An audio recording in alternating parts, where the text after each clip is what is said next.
luxofracturas o fracturas y luxaciones de miembro inferior, y aquí son las fracturas quizá más preguntadas, ¿ya? Terminamos con las fracturas, hacemos otro break pequeño. Acuérdense, chicos, como consejos, y yo como traumatólogo tengo que decirles que máximo tenemos que estar 2 horas sentados y luego hacer pausas activas. Eso es lo que le digo a mis pacientes, porque después vienen con una contractura cervical, te dice el paciente: doctor, me duele el cuello, me duele la espalda. ¿Y en qué trabaja?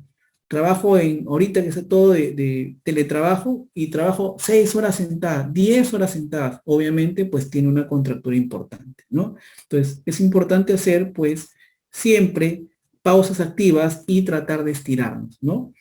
Por horas del tiempo, vamos a hablar de de los miembros inferiores, y hacemos otra pausa activa, ¿ya?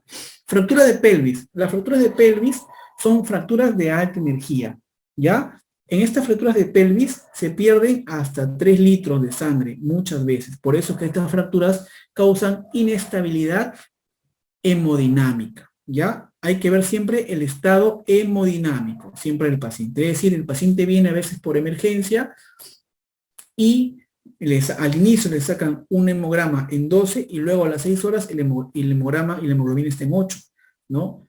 Y le sacan un eco abdominal, no hay ningún sangrado, una radiografía de tórax, todo está bien, cabeza, todo está bien, y no hay otra zona de que sea la pelvis. Por ende, la pelvis siempre, o en su mayoría, cuando es una fractura de alta energía y una fractura inestable, hay un compromiso hemodinámico, ¿ya? Y por ende, siempre hay que evaluar la parte neurovascular, dependiendo de la clasificación, que ahorita vamos a ver. Para ver de clasificación, que es la clasificación de Tile, ¿ya? La clasificación de Tile o de Tile. Esta clasificación de Tile va a dependerse de la estabilidad ligamentaria. La pelvis, que es esta que está acá, es un anillo, ¿no? Es un anillo, miren, ¿ya? Este anillo tiene dos ligamentos, ¿no? Ligamentos anteriores, que está acá en el pubis, y ligamentos posteriores, que son los ligamentos sacroiliaco, ¿no? Sacroiliaco, ¿no? Sacroiliaco derecho e izquierdo. Y ligamentos púbicos, o anillo anterior y anillo posterior, ¿ya? Entonces se dice que es una Tile A, cuando las fracturas están fuera del anillo. Por ejemplo, una fractura de la rama isquiopúbica, una fractura del alerón ilíaco, una fractura del acetábulo, ¿no? Tile A. Tile A, estable. Estable. Ya vamos a poner acá mejor. Tile A, fracturas estables, ¿ya? Los ligamentos anteriores y posteriores están bien. Vamos a dibujarlo aquí, ¿ya? Anterior y posterior, ¿no? En la Tile A todo está bien, solamente hay fracturas afuera del anillo. Tile A. Vamos a poner otro color. Tile B. En Tile B ya hay una lesión del anillo anterior, ¿ya? Aquí ya hay Tile B. Este anillo ya se lesionó y por ende aquí es una inestabilidad, inestable rotacional, ¿no? Así se llama, ¿no? Como está aquí, esto se puede abrir hacia el lado o hacia ese lado. Son las famosas lesiones en libro abierto, ¿ya? Así se llama, lesión en libro abierto, donde hay una inestabilidad del anillo anterior, ¿ya? Aquí se lesionó. Y vamos a poner de color negro al Tile C, donde aparte del anillo anterior hay una lesión del anillo posterior, ¿no? De los anillos posteriores. Tile C. Aquí es una inestabilidad rotacional más vertical. ¿Ya? Aquí incluso asciende la pelvis, porque no hay una contención adelante ni hay una contención atrás, haciendo la hemipelvis, generando pues una inestabilidad vertical. Esta es la de peor pronóstico, ¿ya? La de peor pronóstico y la que me genera una inestabilidad hemodinámica, una carita triste, ¿no? Entonces, hay que tener cuidado con este tipo de fractura de pelvis para poder tratar a nuestro paciente. Mientras tanto, ¿qué yo voy a hacer? Hasta preparar al paciente para hacer las operaciones, porque seguro está perdiendo mucha sangre, porque tiene o TAIL B, incluso peor, TAIL C, voy a ponerle la famosa vendaje en hamaca, ¿no? En la cual yo pongo una manta y jalo hacia un lado y jalo hacia el otro lado, tratando de cerrar la pelvis, ¿ya? Para que no se mueva, tratando de estabilizarlo. Para luego yo entrar a sala de operaciones y colocar un fijador externo, ¿ya? Este es el famoso control de daños para evitar que la pelvis se siga ascendiendo y parar el sangrado, ¿ya? Listo. Entonces, seguimos. Importante, la hemorragia, la complicación. ¿Cuál es la complicación más frecuente? Pregunta de examen de INAM. La complicación más frecuente de una fractura de pelvis es la hemorragia. ¿De dónde más? Retroperitoneal. ¿Y de qué parte? Venoso. Es el plexo venoso. Sangra la vena, no sangra la arteria. La que te mata es la vena. ¿Ya? Como segundo acápite es la lesión uretral. ¿Ya? La segunda complicación. Y la tercera complicación, la complicación de vejiga. ¿Tratamiento conservador? Sí, TAIL A. Tratamiento conservador, TAIL A, cuando no está desplazada. Tratamiento quirúrgico, TAIL B y TAIL C. ¿Ya? Listo, chicos, seguimos. Y acá vamos a entrar a la parte que también viene preguntada, que es la famosa fractura de cadera. ¿Ya? Las fracturas de cadera, el mecanismo de ellos son mecanismos en caída a desnivel. El paciente anciano, en su mayoría, por no decir el 99%, se cae a desnivel. Cuando hay fracturas de cadera en jóvenes, hay que acordarnos o pensar que ha sido un accidente de muy alta energía, porque el fémur a este nivel es muy, muy fuerte. Entonces, en tu examen de ENAM o cuando seas residente, te vas a acordar que el doctor Quiroz te dijo que las fracturas de cadera son patognomónicas de un paciente ancianito. Tú vas a ver ahí en tu pregunta, paciente anciano que se cae y no puede caminar, de cajón vas a marcar fractura de cadera. Pero vamos a ver incluso qué tipo de fractura de cadera tenemos, porque hay dos tipos de fracturas de cadera. Tenemos fracturas de caderas intracapsulares y fracturas de caderas extracapsulares. ¿Cómo, doctor? Esta es la cadera, ¿ya? Y aquí está la cápsula articular, lo que yo estoy dibujando de rojo, ¿no? Esta es la cápsula articular, ¿ya? Dentro de la cápsula articular tenemos 4 tipos de fracturas de cadera intracapsular, porque está dentro de la cápsula. Tenemos la fractura capital, la fractura subcapital, voy a poner acá, subcapital, la fractura transcervical, nuevamente acá, transcervical, y la fractura base cervical. Base cervical. Estas 4 líneas o 4 fracturas son fracturas intracapsulares, repito, porque están dentro de la cápsula. Se van a clasificar con la clasificación, valga la redundancia, de Garden. La clasificación de Garden, ¿ya? Este es para fracturas intracapsulares. Voy a pasar una diapositiva para que vean cuál es la clasificación de Garden. Es esta de acá. Clasificación de Garden. Garden 1 es cuando es una fractura incompleta, ¿ya? A nivel del cuello, que es la más representativa. Garden 2 es cuando es una fractura completa, acá es una fractura incompleta, ¿no? O también llamada fisura, pues. Y la Garden 2, fractura completa, pero no desplazada. La Garden 3, completa nuevamente, desplazada, pero un desplazamiento menor al 50%. Y la Garden 4, completa, nuevamente, desplazada, y mayor a un 50%, ¿no? Entonces, Garden 1, Garden 2, Garden 3 y Garden 4. Mírenlo, por favor, porque después nos va a servir para el tratamiento, ¿ya? Clínica. ¿Cuál es la clínica de una fractura de cadera intracapsular? Es el acortamiento, lo estoy poniendo de rojo, ¿ya? La rotación externa, o a veces incluso puede llegar en neutro, no puede rotar externo. La abducción, o a veces aducción, o a veces neutro incluso también, ¿ya? Y aquí no hay un hematoma. No hay un hematoma, no se nota un hematoma en la piel. No hematoma en la piel, ¿ya? Ya veremos por qué. El tratamiento.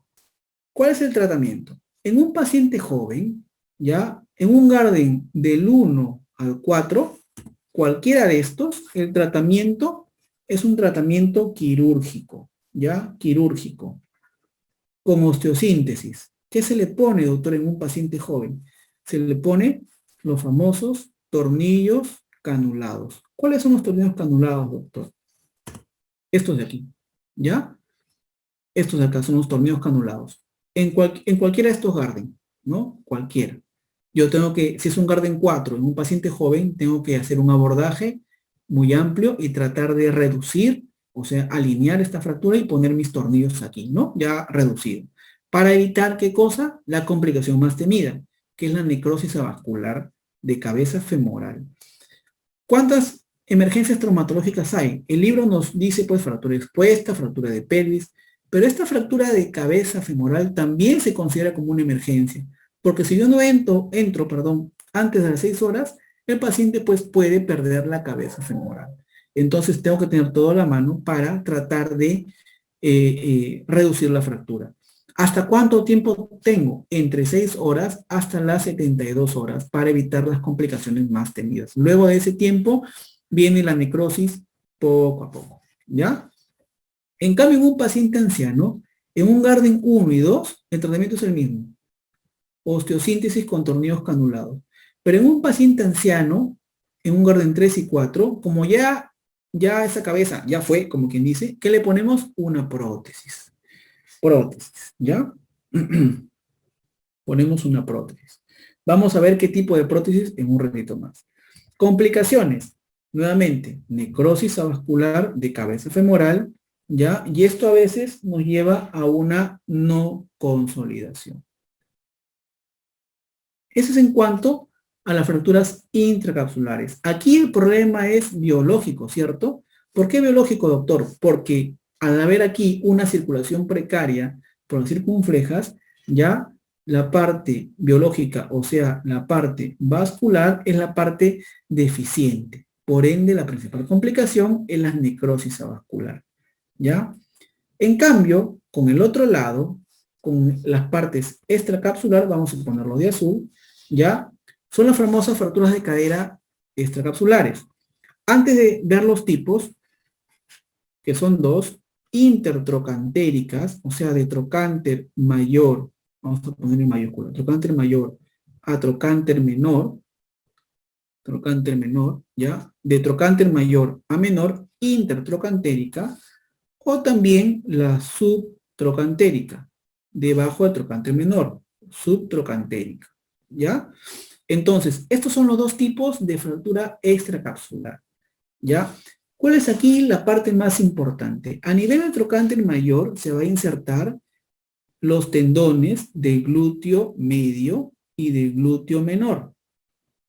Y aquí, a nivel del trocánter menor, se va a insertar el tendón del psoas y los aductores, ¿ya?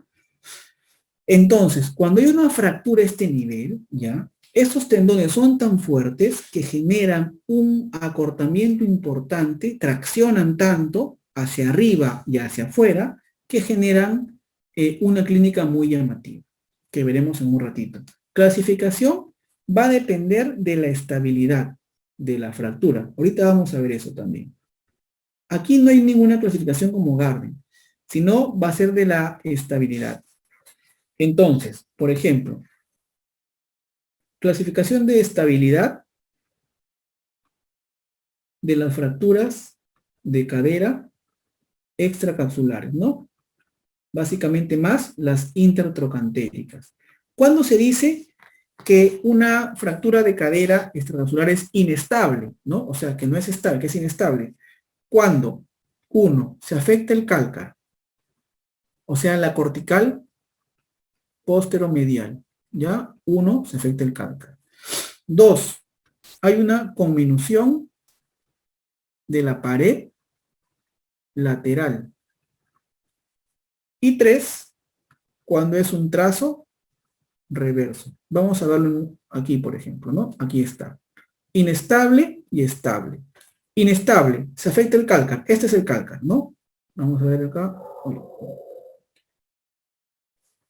La lupa. Esto es el cálcar, ¿ya? afectación del cálcar, ¿ya? Conminución de la pared lateral o conminución de la fractura, ¿ya? Y trazo reverso. Este es el trazo reverso, porque normalmente la fractura va de trocánter mayor a trocánter menor. Pero un trazo reverso viene de pared lateral a trocánter menor o de pared lateral a trocánter mayor o cuello, ¿ya? Entonces, estas tres características te dan la estabilidad de una fractura de cadera extracapsular. Y ahorita vemos por qué es importante saberlo. Pero bueno, retomamos. Eso fue un acápite. La clasificación va a depender de la estabilidad, pero la clínica, que es lo que viene en tu pregunta, nuevamente, ¿qué cosa va a ser? Acortamiento. ¿Por qué acortamiento? Porque el glúteo medio y el glúteo menor van a jalar hacia arriba todo ese miembro inferior, ¿ya? Abducción marcada. ¿Por qué abducción marcada? Le pongo tres cruces, porque el psoas va a jalar hacia afuera.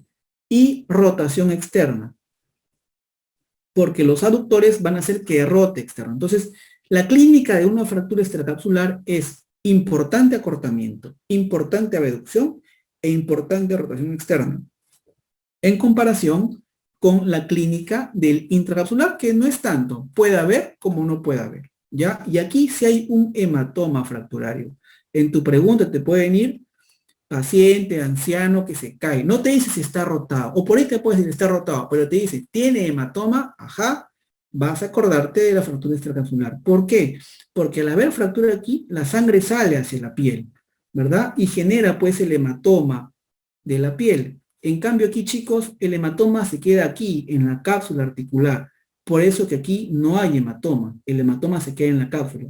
En cambio, en el extracapsular se hay hematoma porque sale la sangre a través de la piel. El tratamiento. Aquí el tratamiento es osteosíntesis. ¿Qué se pone? Se puede poner una placa DHS o un clavo cefalomedular. Depende. Si es una fractura estable,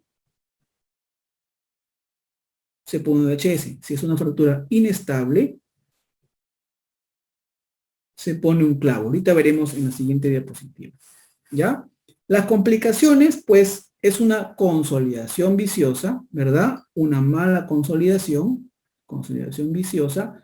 Como doctor, a veces no se operan y se queda rotada externa, se queda cortada, se queda abducida y pues consolida así, consolida chueco, ¿no? Consolida viciosamente. O a veces también no pega, pseudoartrosis, ¿no?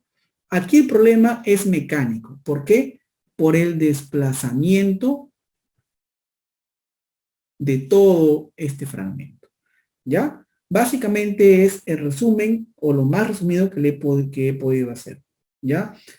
Tratamiento, nuevamente aquí, volvemos a esta diapositiva ya para seguir adelante. Esto de aquí es para fracturas de cuello femoral o intracapsulares, torneos canulados, si es en jóvenes, o si es en ancianos, Garden 1, Garden 2, o si es en ancianos, Garden 3 o 4, prótesis. Ahorita veremos las prótesis, ¿ya? Y si es extracapsulares, ¿ya? Si es una fractura estable, DHS. ¿Qué es el DHS? Es Screw Hip Dynamic, tornillo dinámico de cadera. Es esto de aquí. Ese es el DHS, ¿no? Y si es inestable, clavo cefalomedular, ¿ya? Ahí para que lo vean bien, ¿no? Ese es el DHS y este es el clavo cefalomedular. Este DHS es un sistema extramedular, ¿ya? Y este clavo cefalomedular es un sistema intramedular. El sistema intramedular es mucho más seguro para una fractura inestable. Es mucho más seguro porque la carga es axial y la fuerza va de manera endomedular, perdón, ¿no? Esto ya es para residentes. Ya mis residentes, cuando les enseño, ya les explico de manera más aguda la biomecánica, ¿ya? Entonces, básicamente eso, ¿ya? A ver, ¿qué más? Prótesis. En ancianos, hay dos tipos de prótesis, ¿ya? Hay dos tipos de prótesis. Puede ser una prótesis parcial o una prótesis total, ¿ya? ¿Cuándo pongo una prótesis parcial? Si es un anciano poco deambulador o no deambulador. ¿Cuál es ese ancianito? ¿Cuál es ese abuelito, el que está en casa, solamente que va de la cama al baño, de la cama al sillón, el que ve su novela? Obviamente puede estar lúcido, ¿no? Come, conversa, se ríe, pero no deambula mucho, no sale al mercado, no se va a trabajar, ¿no? Ese se le pone una prótesis parcial, ¿ya? Que solamente reemplaza ¿cómo se llama? La cabeza femoral. En cambio, ¿a quién le pongo una prótesis total? Depende. Hay dos tipos de prótesis totales. Prótesis totales no cementadas y prótesis total cementada. La prótesis total no cementada le pongo a un paciente con un hueso bueno, hueso ok. Por ejemplo, un paciente de 65 años que es deportista, que tiene buenas corticales, pero por ahí se cayó y ya tenía ya debilitada el cuello femoral y se rompe la cadera. Pero sus huesos, sus corticales están muy bien. Le pongo una prótesis total, que es la que también me agarra el techo acetabular y me agarra el cuello femoral, y le pongo una no cementada. No necesito cemento. Pero si es un paciente, este mismo paciente que sale, que se va a Totus, que se va a Metro, que es decano de la universidad, ¿no? Etcétera, etcétera. Y por ahí es activo aún, pero su hueso es osteoporótico, ¿no? Tiene mala calidad, hueso malo, ¿no? Le pongo una prótesis cementada, le pongo cemento, porque ese hueso no es suficientemente bueno para que agarre una prótesis no cementada. Entonces lo voy a cementar para que la prótesis se pegue al hueso, ¿ya? Esa es la diferencia. Entonces, eso es básicamente todo en cuanto a fracturas de cadera. No olvidar fractura de cadera, paciente anciano. Si hablamos de luxación de cadera, ya vamos a hablar de paciente joven, ¿ya? Ojo, no quiere decir que el paciente anciano no se luxe, sí se luxa, pero para términos de examen y para frecuencia, la luxación de cadera va a ser el traumatismo de alta energía, más en paciente joven, ¿ya? En paciente joven. Y son de dos tipos, posterior y anterior, ¿ya? ¿Cuál es la más frecuente? La posterior, es la más frecuente, ¿ya? ¿Cuál es el mecanismo de acción de esta luxación posterior de cadera? ¿Más común o más frecuente? Es el impacto directo, ¿no? Es este paciente que es piloto de automóvil o copiloto y te choca frontalmente con el auto, ¿no? Y viene la fuerza de adelante hacia atrás, ¿no? Viene así la fuerza, tirando el fémur hacia atrás, generando una luxación posterior de cadera, ¿ya? Esta luxación posterior de cadera es la que nos va a dar la famosa posición púdica, ¿ya? Posición púdica, también llamada del bañista sorprendido. Sorprendido. ¿Cuál es esta posición, doctor? ¿Cómo está definida esta posición púdica? Rotación interna, ¿ya? Aducción y acortamiento. Cuando ustedes vean en su examen paciente quien tiene rotación interna, aducción y acortamiento, o también posición púdica, o también bañista sorprendido, van a definir o van a marcar luxación posterior. Ha venido este año en pregunta de residentado médico, ¿ya? Cuando yo tengo una luxación, como ya saben, ¿qué es lo primero que tengo que hacer? Reducir, o sea, alinear, o sea, colocar en su sitio de manera manual mediante la técnica de Alice. Esta es la técnica de Alice, en la cual son dos examinadores. Uno coge la mano, con sus dos manos la pelvis, hace una fuerza hacia abajo y el otro jala hacia arriba y bambolea la pierna para tratar de la cabeza femoral encaje nuevamente en el acetábulo, ¿ya? Esto se trata de hacer en sala de operaciones. Es mejor hacerlo en el suelo, en una colchoneta, ya, porque si lo haces en una camilla es más difícil porque no se puede levantar hacia arriba. Mejor al paciente bajarlo al suelo en una colchoneta. Uno pone todo su peso en la pelvis y el otro jala con toda su fuerza hacia arriba, bamboleando la pierna. Eso es para luxación posterior. La clínica de toda luxación es un dolor intenso, ¿ya? Siempre.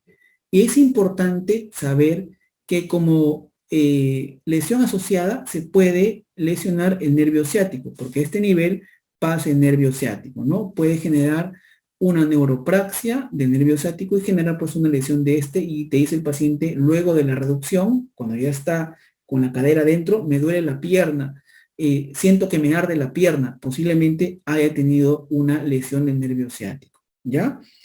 Lo ideal es tratar de reducir antes de las 6 horas, porque si no, ¿cuál es la complicación? Necrosis avascular de la cabeza femoral. ¿Ya? Eso es todo en cuanto a luxación posterior. Otra cosa que me olvidaba, esta luxación posterior puede estar añadida a fracturas de acetábulo también. ¿Ya? Ahora vamos a hablar acerca de luxación anterior, cambio de color a azul. Aquí también son en pacientes jóvenes. Esta, por ejemplo, es una cadera en hiperextensión, ¿no? Aquí hay un tope y esta cadera es el tope, la rodilla es el tope, perdón, y la cadera se empuja hacia adelante, ¿ya? Esta es la famosa posición impúdica, ¿ya? Impúdica. ¿Por qué impúdica? Porque tiene la pierna completamente abierta y lo contrario a la anterior, ¿ya?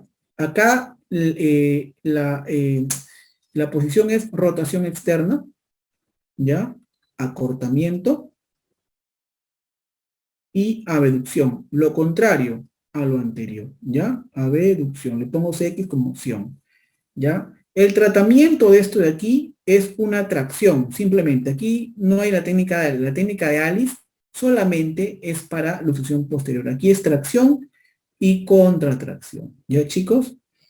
Y ustedes dirán, doctor, ¿y cómo yo puedo diferenciar, si me viene mi pregunta, una luxación de cadera de una fractura de cadera? Porque las fracturas de cadera, como ustedes han visto, voy a volver, vamos a poner este color, como las fracturas de cadera, como ustedes han visto, tienen las dos, tienen acortamiento, tienen abducción y rotación externa, ¿no? Las dos tienen lo mismo. Como ya saben, la extracapsular es más.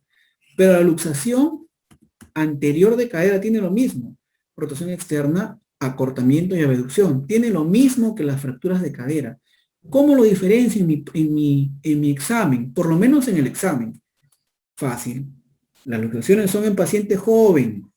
Paciente joven con estas características, luxación. Paciente anciano con estas características, fractura. ¿Ya? En la vida diaria se nota también, ya se nota también. ¿Con qué? Obviamente con una radiografía, pero en tu examen no viene la placa, pues, ¿no? Eso básicamente. Por eso siempre es importante sacar una radiografía, ¿ya?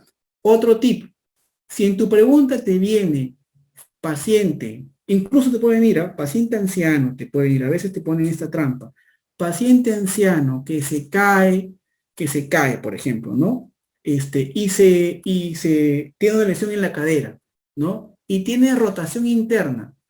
¿Cuál de las lesiones que yo les he mencionado hasta ahorita es la única que tiene rotación interna?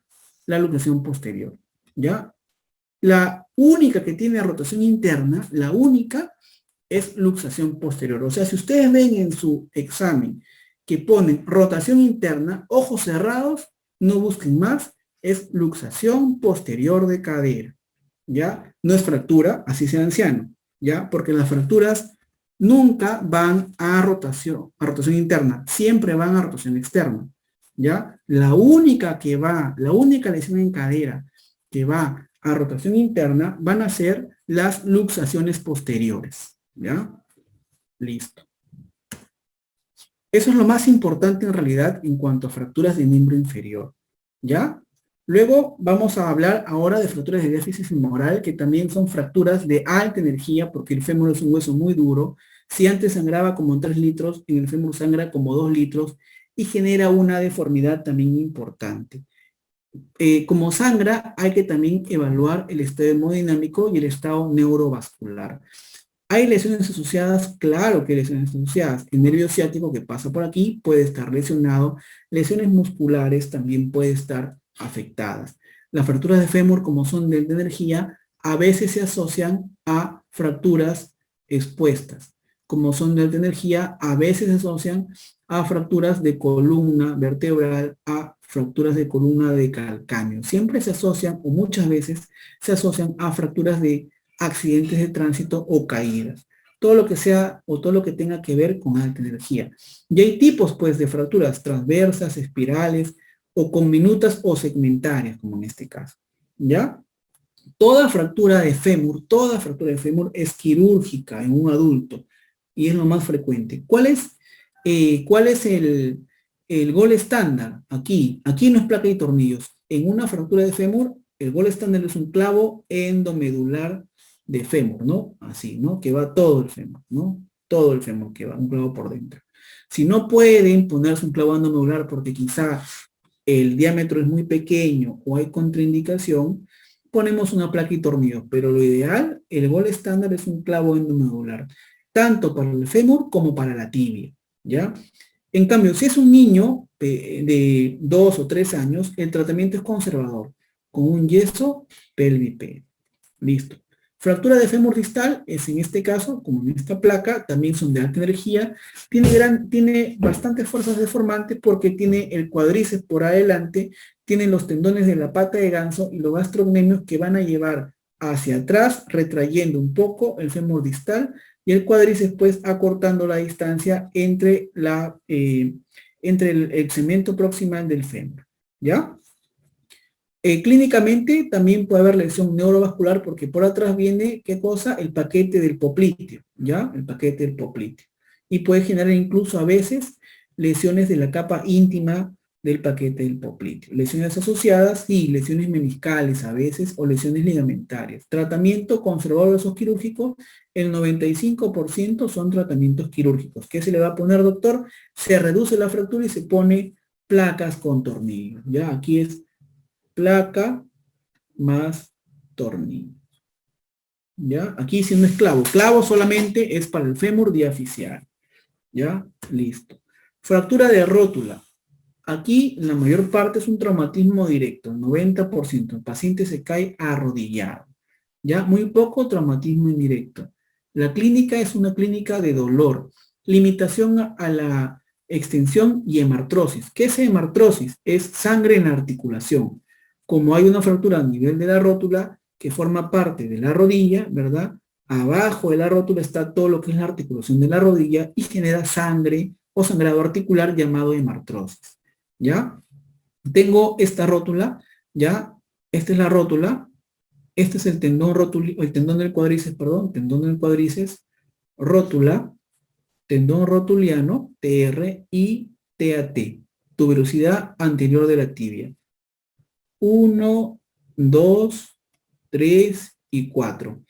Estas 4 estructuras forman parte del complejo extensor de la rodilla, ¿ya? Es decir, si hay una lesión a nivel de la tuberosidad anterior de la tibia, si hay una ruptura del tendón rotuliano, si hay una fractura de rótula, o si hay una lesión del tendón del cuádriceps, el paciente no puede extender la rodilla. No, hay una limitación al que el paciente estire la pierna, ¿ya?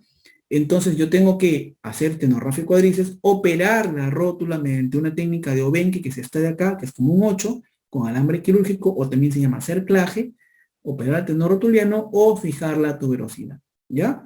Entonces, cuando hay una fractura a nivel de la rótula, el paciente no puede extender la pierna. La fractura más frecuente son las transversas, como en esta de acá. Cuando no hay desplazamiento, o cuando el desplazamiento es menor a 2 milímetros, se le coloca un yeso muslopedio. ¿Cuánto tiempo, doctor? 6 semanas, ¿ya? Es para tratamiento conservador, yeso calza, muslopedio, 6 semanas. Si es una fractura desplazada, transversa, tratamiento Obenque, o también se llama cerclaje, ¿ya? Esta fractura de rótula es articular. Luxación de rodilla, mecanismo de alta energía, dolor importante, deformidad, ¿ya? Esto cuál sería una luxación anterior de rodilla, ¿verdad? Porque la parte distal se va hacia adelante. Luxación anterior de rodilla. La parte proximal se queda hacia atrás, ¿ya? Justo esta luxación anterior de rodilla, anterior es la más frecuente. Es la más frecuente, no olvidarse, ¿ya? Y cuando hay una luxación de rodilla, siempre hay que descartar una lesión vascular y básicamente más en la capa íntima. Por eso, ante una luxación de rodilla, tenemos que solicitar un ecodoppler. Y a veces sí hay, pues hay lesiones arteriales como aneurismas o pseudoneurismas y tenemos que hacer la interconsulta al cirujano vascular. El tratamiento es una reducción incruenta, nuevamente manualmente de la rodilla o de la rótula, e inmovilizarlo nuevamente con un yeso calza, así se llama calza, o muslopedio durante 6 semanas, ¿ya? y pedir un ecodoppler y pedir también una resonancia magnética, porque aquí de hecho se ha roto el ligamento cruzado anterior, cruzado posterior y quizá algún menisco también, ¿ya? Listo, pero no podemos hacer nada mientras no se solucione la parte arterial. Fractura de tibia proximal.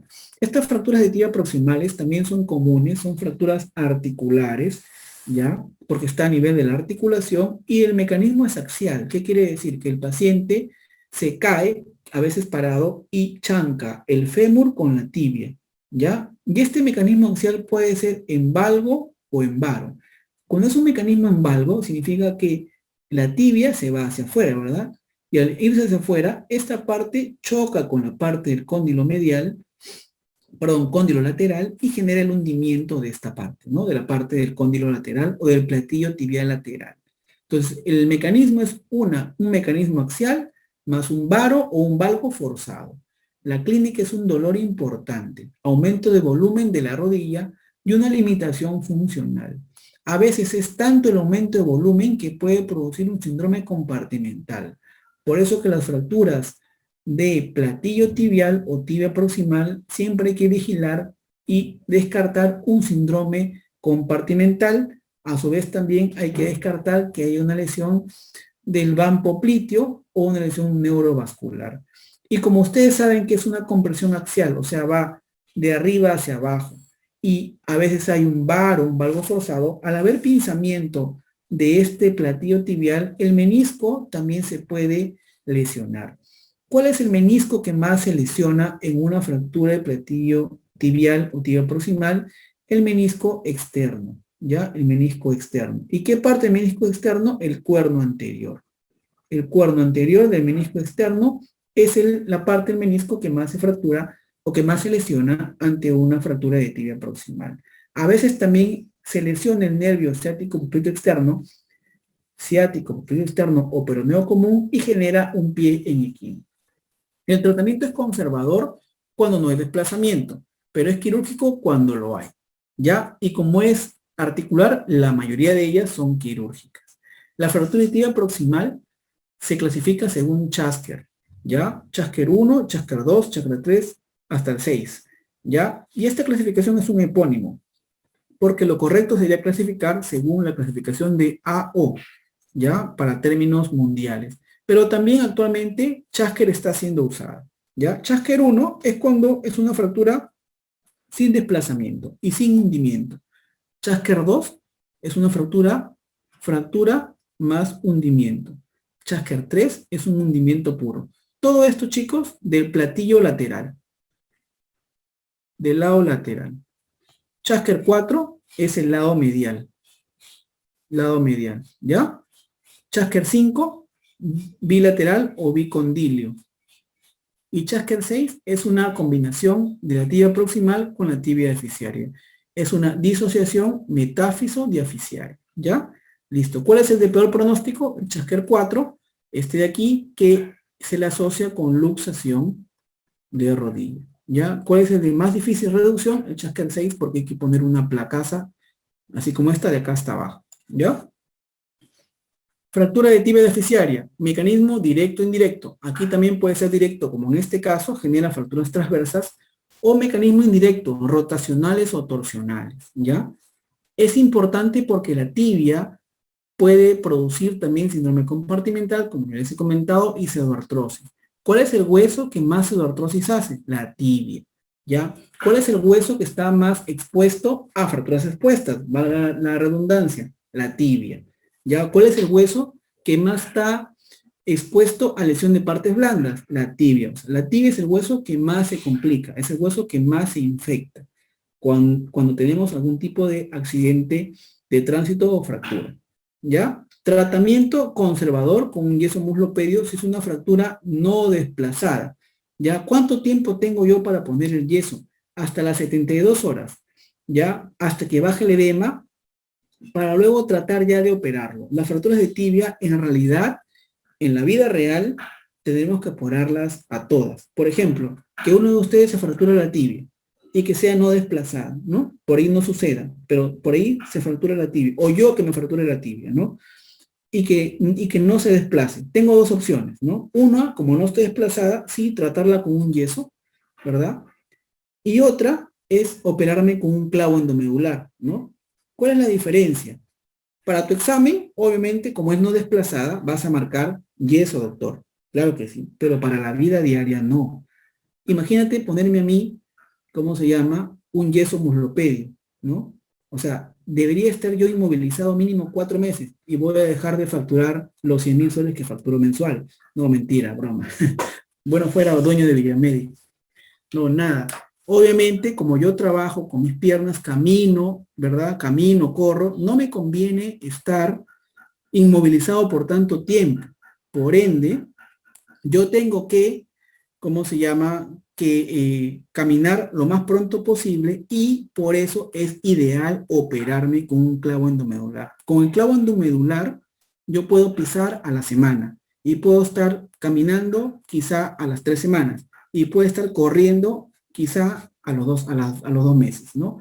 Esa es la gran diferencia entre operar a una tibia en un paciente activo, ¿no? Sin embargo, para términos de examen, porque en realidad los exámenes, las preguntas de traumatología no lo hace un traumatólogo, ellos se enfrascan a fractura no desplazada, yeso, fractura desplazada, tratamiento quirúrgico. Si le preguntan cuál, clavo endomedular, ¿ya?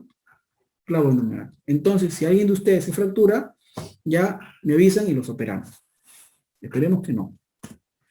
Fractura de tobillo, fractura común, ya que viene bastante en emergencia. El mecanismo es una rotación axial, es una rotación más una fuerza axial. Ya la fuerza axial es nuevamente de arriba hacia abajo y va un mecanismo rotacional.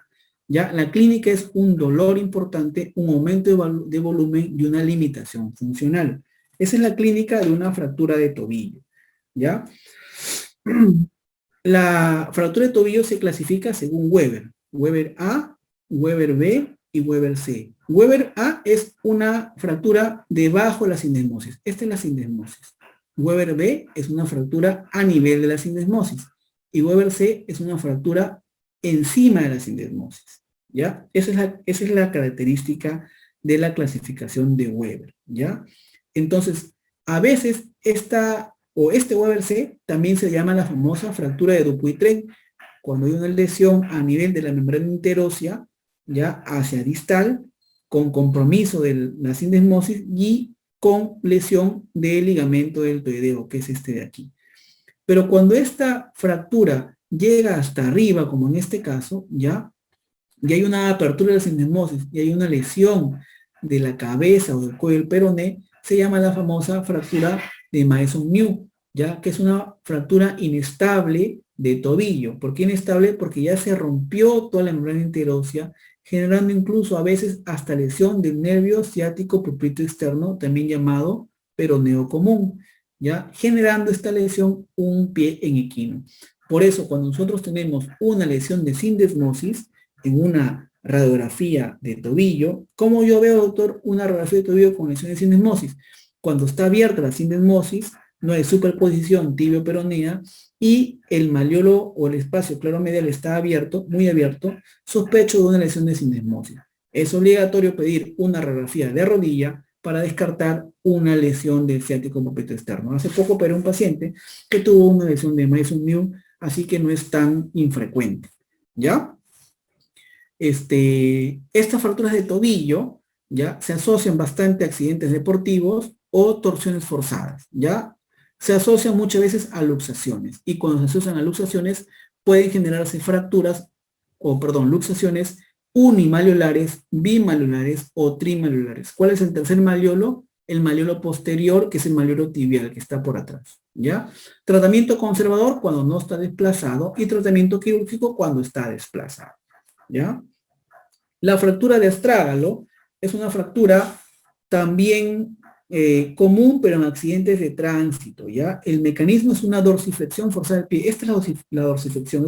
Imagínate un paciente que está manejando su auto, está pisando el acelerador, ¿ya? Y se choca de manera frontal y su pie se queda pegado en el acelerador. Hace una dorsiflexión, o sea, el dorso es hacia adelante, ¿no? ¿Qué pasa cuando hace la dorsiflexión? Hace esto, ¿no? El astrágalo choca con el pilón tibial y genera una fractura del cuello del astrágalo. Eso se llama la famosa fractura del aviador. Así se llama. La fractura del aviador es la fractura del cuello del astrágalo, ¿ya? ¿Por qué se llama el aviador? Porque antiguamente, cuando habían accidentes aéreos, los pacientes que sobrevivían, ¿ya? Tenían fracturas a este nivel, ¿ya? También está la famosa fractura del esquiador, que es la fractura en el proceso lateral del astrágalo. El astrágalo tiene cabeza, tiene cuello y tiene cuerpo. La más frecuente de las fracturas es a nivel del cuello, la segunda a nivel del cuerpo y la tercera a nivel de la cabeza. Las fracturas del esquiador se dan a nivel del cuerpo, es un proceso lateral, ¿ya? También se llama. Tratamiento conservador versus quirúrgico. Nuevamente, repetitivo, conservador no desplazada, quirúrgico desplazada. Principal complicación, necrosis avascular de astrágalo, ¿ya? Del cuello o de la cabeza del astrágalo, porque esta parte está poco vascularizada, ¿ya? Y para terminar ya con fracturas de miembro inferior y hacer un pequeño break, nuevamente, 5 minutos, tenemos a las famosas fracturas de calcáneo. Estas fracturas de calcáneo se van a asociar a caídas de altura y se van a asociar también a fracturas de columna vertebral. ¿Qué parte de la columna vertebral? La dorsolumbar generalmente, o sea, D12, L1, ¿ya? Y también se van a asociar a fracturas de radio distal, ¿ya? Las caídas de alturas van a producir una fractura de calcáneo como en este lado y va a producir un dolor importante, ensanchamiento del talón, ya el talón se ensancha y una equimosis plantar. A veces el paciente viene como accidente de tránsito, viene caminando, no parece que tiene fractura, pero tú le ves la planta y hay una equimosis. Le sacas una placa, ¿ya? Y si hay una fractura incompleta del calcáneo. O sea, esta equimosis plantar es muy importante en la clínica de una fractura de calcáneo o una fractura de los metatarsos también. Muy importante, como les había comentado, fractura de columna dorsolumbar o de muñeca. Y también un síndrome compartimental, como ya les dije al inicio. Tratamiento conservador, si es que no está desplazada, o quirúrgico, si lo está. ¿Ya? Y tenemos a la famosa luxación de, bueno, acá es al revés, es luxación de Lisfranc, ¿ya? Y aquí es luxación de Chopin, ¿ya? La luxación de Lisfranc, ¿ya? Es la luxación tarso-metatarsiana. Este es el tarso, ¿ya? Y este es el metatarso, ¿no? Los metatarsianos y el tarso, ¿no? Cuña 1, cuña 2, cuña 3 y cuboides, ¿ya? Cuña 1, cuña 2, cuña 3 y cuboides. Este es el escafoides, hueso escafoides o navicular o escafoides del pie, ¿no? O escafoides del tarso. La luxación tarso-metatarsiana, que es esto de aquí, también se llama luxación de Lisfranc. Ha venido preguntado alguna vez. Y aquí está, ¿no? Articulación de Lisfranc. Y la luxación de Chopin es la luxación medio-tarsiana, ¿no? En la cual va a estar inmiscuida nuevamente el navicular o escafoides, que se articula con el talo o con el astrágalo, que es lo mismo, y el cuboides con el calcáneo, para que ustedes más o menos se guíen, ¿ya? Para que se guíen, es como se llama, es calcáneo con cuboides, C con C y vocal con vocal. Escafoides o navicular con talo o con astrágalo. Escafoides con astrágalo. ¿Ya? Y por último vamos a poner aquí las fracturas del quinto metatarsiano, que también vienen bastante. Voy a dibujarlo rápidamente de color negro, ¿ya? Vamos a dibujar un quinto. Este es el quinto metatarsiano, ¿ya? Voy a dibujarlo aquí, más o menos. Así. Ahí más o menos, ¿ya? Aproximadamente así. Entonces, el quinto metatarsiano tiene una base y una diáfisis, ¿ya? Así como esto, ¿no?